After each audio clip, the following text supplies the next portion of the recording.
All right. Let's see if I can frame that a little better. There we go. I want to talk a little bit about debacle that is difficult for me to organize in my brain, so I'm going to take this opportunity to potentially help other people understand the problem here, or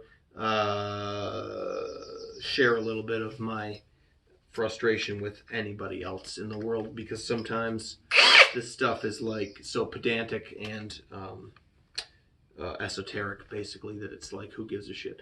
So I have this awesome right hand drill. It's a whole hog from Milwaukee, and it is available with a 3-jaw chuck from Jacobs, which is like the name in 3-jaw chuck technology. It's what you're familiar with, you know, all this adjustability and versatility. That's why I chose this model with 3-jaw chuck. I couldn't think, the other one has a quick connect. They call it quick lock. It's a little collar that you pull back, and it takes one format, in one format only. So I thought, geez, I'm going to invest in such a heavy-duty right-angle drill. I can't see why you would want to limit yourself. Well, I see now why you would want to limit yourself. Because if you're plumbing and running electricity and you're working in framing and you're making hole after hole after hole, we'll talk about what different types of drill bits you may use. The nature of those systems is that you want a couple different extensions so that you can put just the cutter in the drill in a small, tight space and make that pass. And then you can add an extension inside there and buckle it in and go a little bit farther. And then you can add a second extension and go a little bit farther. And then you can trade them out. It's modular. You only need a couple various lengths for the most part, almost every situation. But you can put them through what you've made for holes already and then get behind it with the tool if you need to. You could take it all apart as you take it out of the wall. That's its strength. And the Milwaukee Quick Lock technology is based on the half-inch hexagon.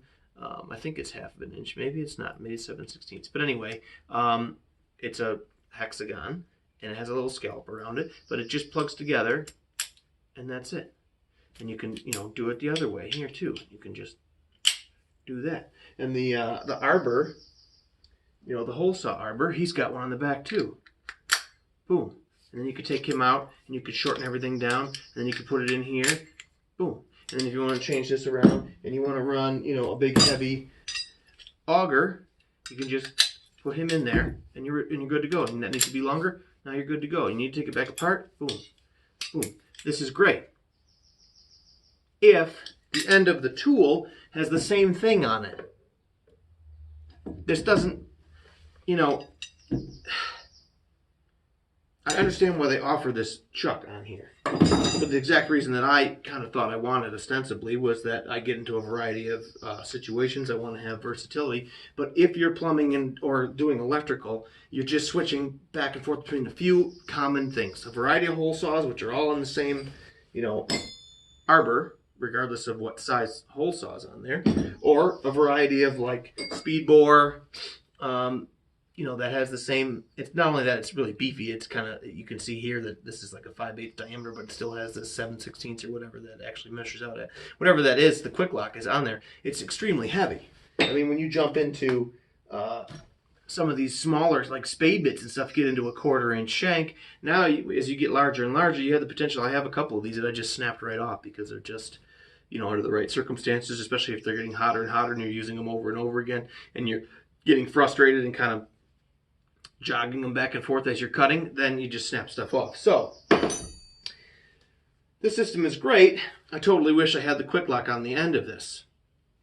So I may jump into another one that has it so that I have, that one for trade type things and this one for incidental things that I need the adjustability on.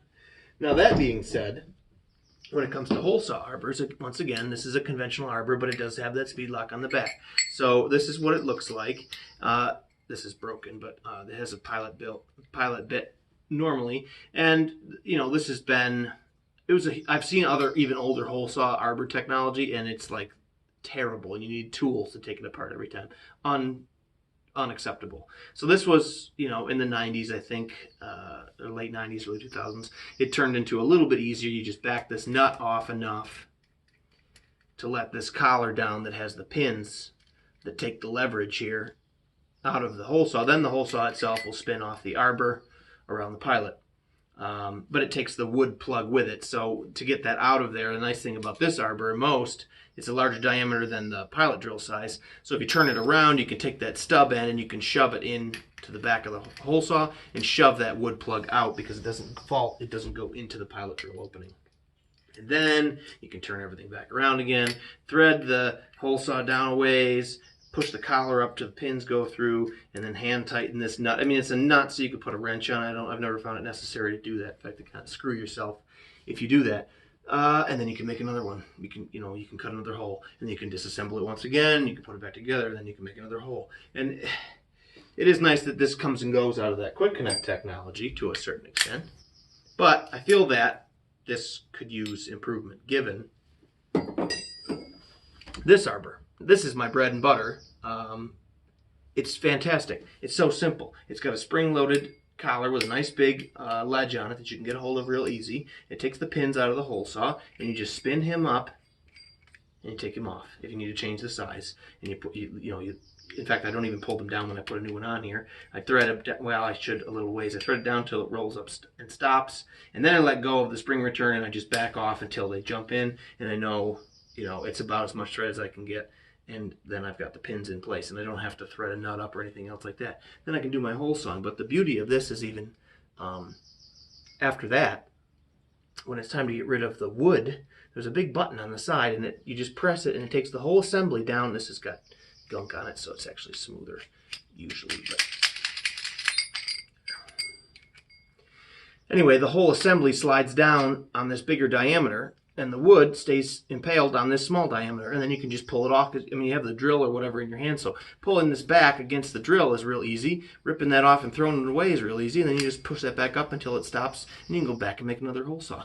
Make another pass, and you can just chuck him through, and then pull this off, rip, throw it away, and then go back. It's just fantastic, except it doesn't have a little scalper on the back. In fact, the geometry looks very similar, and the size looks similar. But they're not.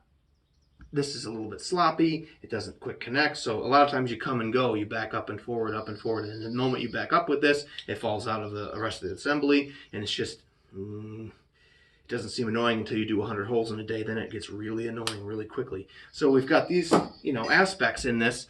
And, then it has this huge failing here. So I don't understand if it's proprietary technology or what. The other situation here is that this component isn't all one piece right here. This is just cram welded in, I would say.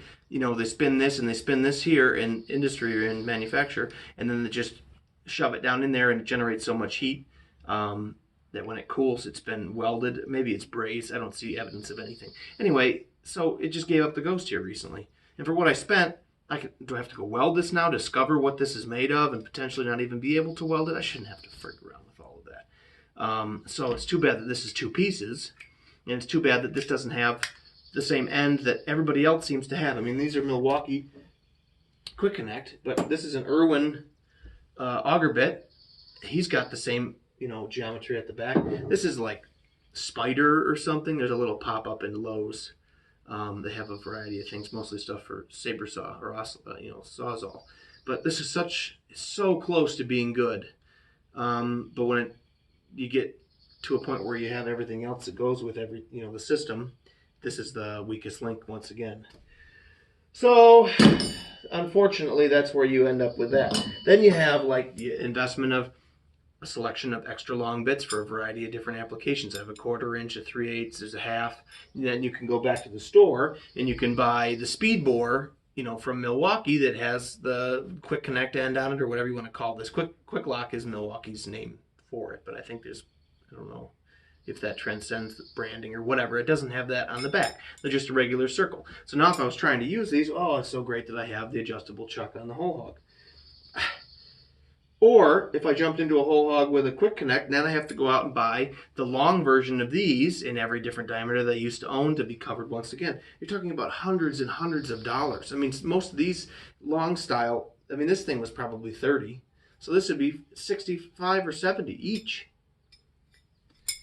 So I don't know how to solve this problem, but it is something that I wanted to talk about, and it is frustrating me today Then you have Diablo. They have hit on a few other good ideas unrelated to everybody else. They've got a longer hole saw. These are, I haven't, this is just a third of what I own, but this is all the hole saws I own. They're stacked up here. But they are usually a conventional hole saw is just long enough to go through an inch and a half, dimensional lumber and make it out the other side. That's about all you get. All of Diablo's new series of hole saws it'll do true 2-inch and then some. How much, how hard is that? Make it a little bit longer. I'll pay a little bit more for something that's a little bit longer, if that's what she said. But the point is, I didn't even think of that till I saw it. Heck yeah, that's a way better hole saw. But now they have their own pull to disconnect. They call it the fastest. I don't know. They say the fastest in the industry or something. This doesn't do me any good. I can pull that back, and now I take out the hole saw with a chunk of wood in it. And I turn it around to push it out from behind, like I did with the other Arbor. Now this hole through the back of this is the proprietary connection that they have, isn't large enough for the rear end of this Arbor to go into to dislodge the woods. What good does it do to bring the wood stuffed in the hole saw off the pilot drill?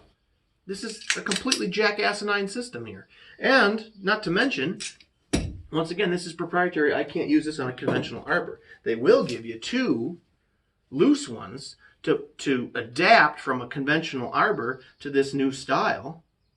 But once again, you're adapting a short conventional hole saw, so you don't get the length anymore, and also it doesn't help you get the wood out of it. And the last piece of the puzzle is the rear of this isn't that quick connect. It's a 3/8 diameter, and it's just smooth. So I had to get their extension, which has a set screw in it. I'm going to get out my Allen keys and undo it with tools. Are you kidding me?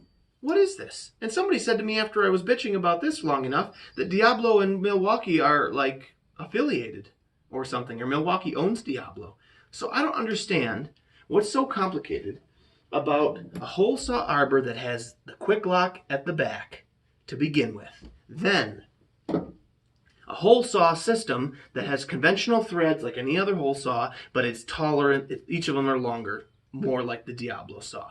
And then the rest of the Arbor has 2 different diameters, all one piece, and it has this same spring-loaded pin and slide lock with button on it. Then you've got something. Then, after all this friggin', this is more than $150 worth of stuff you're looking at here. Even it doesn't matter that we're including the hole saws. We don't need to, but seriously. I have all of it, but I have none of it, basically. So, once again, it must be tied up in red tape with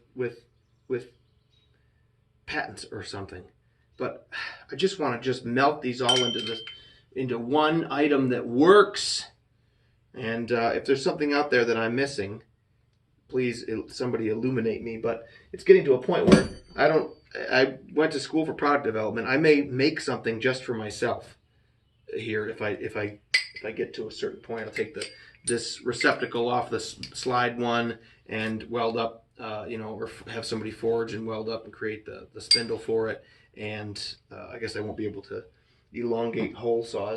It's too bad I can't make the Diablo ones work, but this is the kind of bullshit that people wonder why I'm $35 an hour. That doesn't go in my pocket. I have a tool cost. I have a couple dollars an hour that I have to charge just to cover myself to be able to spend hundreds of dollars per job on the tools that you should have if you do the work. Well, it doesn't. You don't. You get them as you go. And hole saws, you might as well, the ones that you use on a project like this for electrician, and if you're doing electrical and plumbing, you may as well buy a new one every job. Because you're going to hit several nails, and by the end of it, it's been heat cycled so much that it's smoked. It's all over, and you'll buy another one. So that's that. All right, we'll see you later.